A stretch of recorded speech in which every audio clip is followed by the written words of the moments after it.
ईद का बकरा 1 लाख रुपए का बिकता है।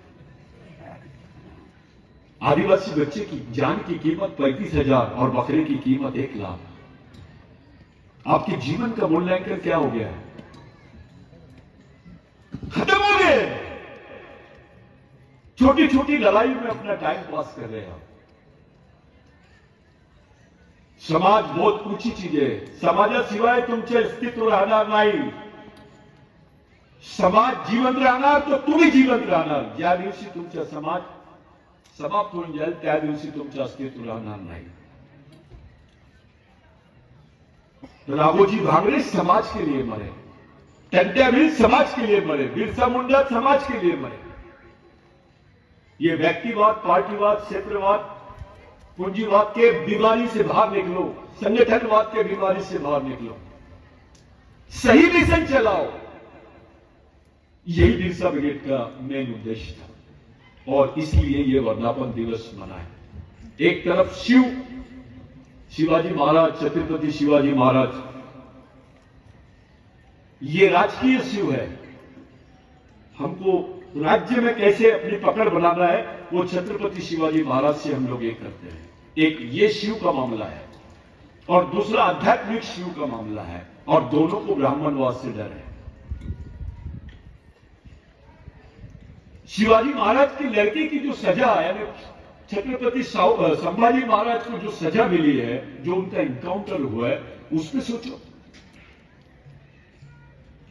शिवाजी महाराज की जयंती मना के खुश होने का दिन नहीं है आज. शिवाजी महाराज के परिवार का जो त्याग है, उसके साथ जो षड्यंत्र हुए उस पर रिव्यू करने का, उसको पूरे अच्छे तरीके से उसकी समीक्षा करके उस पर चिंतन करने का टाइम है आज. मराठा क्लेम करते हैं कि हम शिवाजी महाराज को सबसे ज्यादा मानते हैं. बाकी लोग क्लेम करते हैं हम शिवाजी महाराज को सबसे ज्यादा मानते हैं.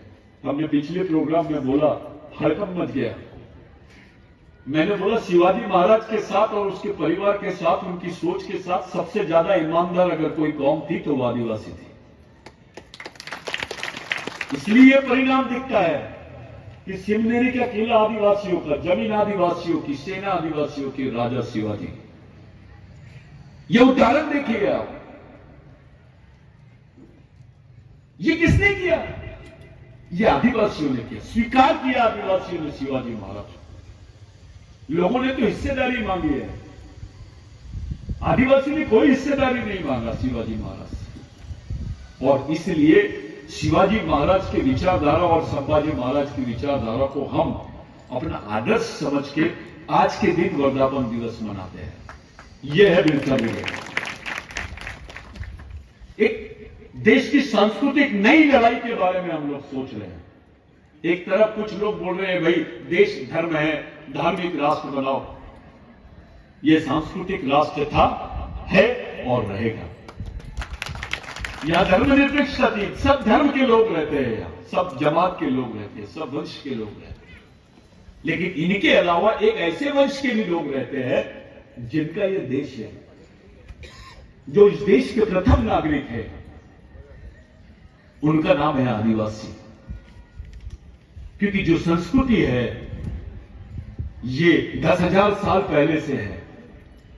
धर्म तो 4,000 साल पहले पैदा हुआ है. तो आदिवासी समाज ये सांस्कृतिक समाज है, धार्मिक समाज नहीं है. आप लोग आज के मौके पर सब लोग थक गए. इतना अच्छा आप लोगों ने आयोजन किया. मैं आया भीमा शंकर में, मैंने देखा वहां पर भी ये सब चीजें. ये धार्मिक झगड़ा या किसी विशेष समाज से झगड़ा, ये सब्जेक्ट नहीं है बिरसा ब्रिगेड. बिरसा ब्रिगेड का सब्जेक्ट ये है कि 5वीं अनुसूची में वो जमीन जिस पर आदिवासी रहते हैं या आदिवासियों का उल्लेख है, उस जमीन पर कोई नई बॉडी बन सकती है क्या? चाहे वो चैरिटी की बॉडी हो या पॉलिटिकल बॉडी हो, वो बन सकती है क्या? It's a constitutional matter. यही हाईकोर्ट में हमारा सबमिशन है कि जो 5वीं अनुसूचित क्षेत्र है, जिसको शेड्यूल एरिया बोलते हैं. आपने अभी वो अनिल गवाले का नाम सुना. इगतपुरी में पूरे आदिवासियों की जमीनों पर कब्जा कर लिया लैंड माफिया ने. उनको मारे। पूरी इगतपुरी का क्षेत्र 5वीं अनुसूची का क्षेत्र है, जहां कोई गैर आदिवासी जमीन ले नहीं सकता है, वहां पे बड़ी बड़ी बिल्डिंग और बड़े बड़े रिजोर्ट्स बना के रख लिए। ये लड़ाई लड़ रहे हैं और ये हो नहीं सकता है। ये जो है ये इलीगल है, इसको लीगल अप्रोच नहीं मिल सकता है, चैरिटी उसको अलाउ नहीं कर सकती है। ये इलीगल बॉडी है। पारंपरिक तरीके से आदिवासियों को 5वीं अनुसूची में यह अधिकार है कि वो अपना स्वयं शासन चला सके, और ये जो मंदिर है ये उसी का हिस्सा है। झगड़ा वहां काम करने वाले या उसका पूजा करने वाले लोगों से नहीं है, झगड़ा कॉन्स्टिट्यूशनल राइट्स का है, भगवान का झगड़ा नहीं है। शंकर भगवान तो सर्वमान्य है, वो सबका भगवान है, क्योंकि वो आदिवासी है बुनियादी रूप से। उसकी हालत देखी ना तुमने, कपड़े वपड़े कुछ नहीं पहना हो, उसको देखो और बिरसा मुंडा को देखो, उसको भूमिति लगा दिए, उसको नाग लगा दिए, ऊपर से वो पानी का लगा दिए और ले जाके उसको ठंडे प्रदेश में बिठा दिए। अब इतनी ठंडी में वो तांडव नहीं करेगा क्या? तो फिर वो उत्तराखंड का लफड़ा होता है, फिर इधर प्रलय आता है, इधर वो होता है। एक जन ने मेरे को पूछा, भाई वो वहां प्रलय आया, इतना वो सब हो रहा है, वो कौन सा एरिया था वो? उत्तराखंड। केदारनाथ में ऐसे क्यों आया? मैं दिल्ली में था, तो मैंने एक जन के कान में बोला, देख बुरा नहीं मानना, तू पत्रकार जरूर है, लेकिन मैं तेरे को बता देता हूं, ये शंकर भगवान को गाँवटी भाषा आती है, इसको संस्कृत नहीं आता है, क्योंकि संस्कृत भाषा बाहर से आई है। इसको मराठी आती है। लास्ट टाइम मैंने बताया था मराठी ये आदिवासी भाषा है, क्योंकि वो मराठी है, माउली भाषा है, उसका डेवलपमेंट देखो, वो आदिवासी भाषा है। तो इसको संस्कृत नहीं आती है, और बार बार जाके तुम उसके कान में संस्कृत के मंत्र बोलेंगे तो मुंडी भी नहीं हिलाएगा क्या वो? तो जो लैंग्वेज है शंकर भगवान की, वो कोई लैंग्वेज नहीं है, कोई पूजा पद्धति नहीं है, जिसको जैसा लगता वैसा, जितना ठेवला तितना ठेव। ये पत्थर लिया, लगाया, उसने सिंदूर लगा दिया तो बजरंग बली, और ऐसा लगा दिया तो शंकर भगवान। ये एक देव की कंसेप्ट है। शंकर भगवान के पास त्रिशूल है, उसके पास गाय है यानी बैल, नाग है, पानी है, जो जो चीजें खेती के लिए लगती है वो सब चीजें शंकर भगवान के पास आपको दिखाई देती है। ये कृषिक भगवान है, कृषि संस्कृति का प्रतीक है वो। और आपको बताऊंगा मैं कि सिंधु संस्कृति में सबसे पहले खेती का जो अनुसंधान करी तो महिला ने करी है, पुरुष ने नहीं किया। और आदिवासी संस्कृति की जो निर्माता है वो महिला है। मातृसत्तक पद्धति को मानने वाले लोग हैं हम। हमारे यहां भगवान से बड़ा स्थान मां का होता है। आप लोग आज के मौके पर, इस वर्धापन दिवस पर 3 बातें आपको याद रखना चाहिए कि हमारी लड़ाई अंतर्राष्ट्रीय स्तर पर आदिवासियों को मूल निवासी की मान्यता दिलाने की है। हमारी लड़ाई आदिवासियों को कल्चरल कोड दिलाने की मान्यता है, और हमारी लड़ाई आदिवासियों की जल जमीन जंगल को प्रोटेक्ट करके उनके वास्तविक सामाजिक अधिकार दिलाने की लड़ाई है। इसलिए बिरसा ब्रिगेड का निर्माण हुआ है। और इस संगठन में आप लोग मुंह से मत जुड़ो, दिमाग से जुड़ो। मी तुमच्या सोबत आहे सतीश भाऊ, तो तुझ्याकडे ठेव ते शब्द आणि तू पण घरी रह। बहुत अच्छा आदमी है, किसी के लेने देने में नहीं है, कलेक्टर है, कमिश्नर बन गया है, बेचारा सुबह ड्यूटी जाता, शाम में अपने घर में आता, किसी को कुछ बोलता नहीं है, संडे को मटन खाता। अबे ऐसा आदमी समाज के लिए मरा हुआ आदमी है। He is a dead man, he is not a head man.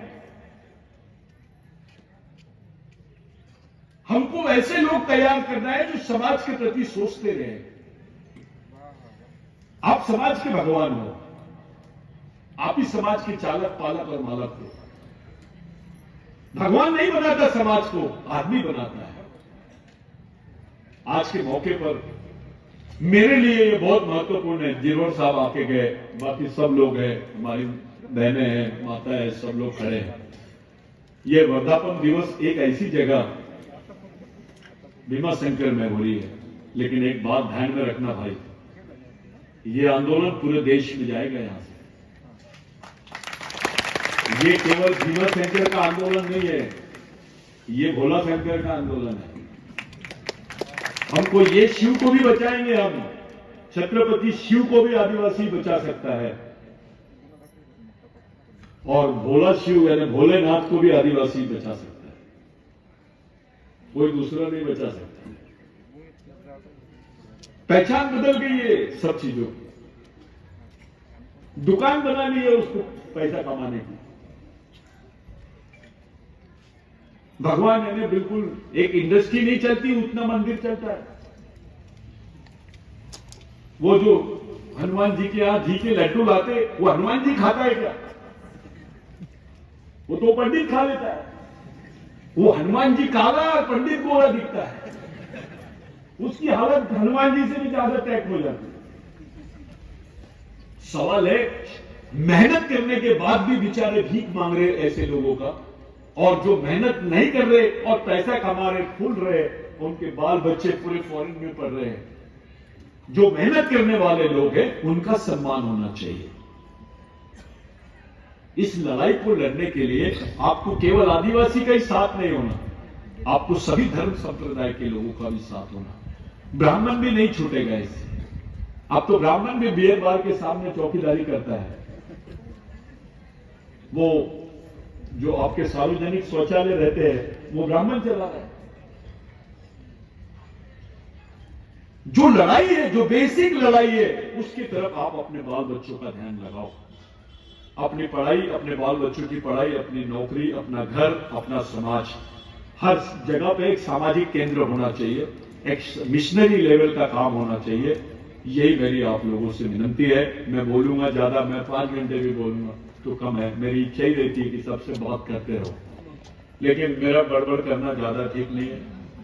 आप लोग भूखे हैं, सब लोग पत्रकार भाई है, हमारे सब लोग हैं। जो बेसिक इश्यू है वो आदिवासियों की आइडेंटिटी का इश्यू है, जिसको लेके बिरसा ब्रिगेड पूरे देश ही नहीं, आज 7 देशों में बिरसा ब्रिगेड का नेटवर्क है, दूसरे देशों में भी।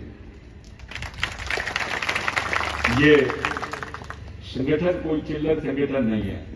अगर किसी नेता को ऐसे गलत फहमी है कि मैं इनके पीछे पटाखे बांध दूंगा और संगठन खत्म कर दूंगा, तो वो गलत फहमी उसकी एक ही महीने में दूर हो जाएगी।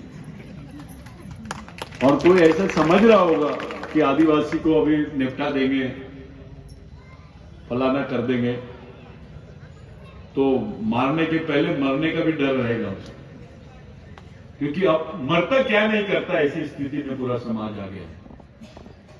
आप लोगों से मेरी हाथ जोड़ के विनंती है कि ये संगठन नहीं है, मिशन है। ये किसी के बाप का मिशन नहीं है, ये समाज का मिशन है, आने वाली पीढ़ी का मिशन है।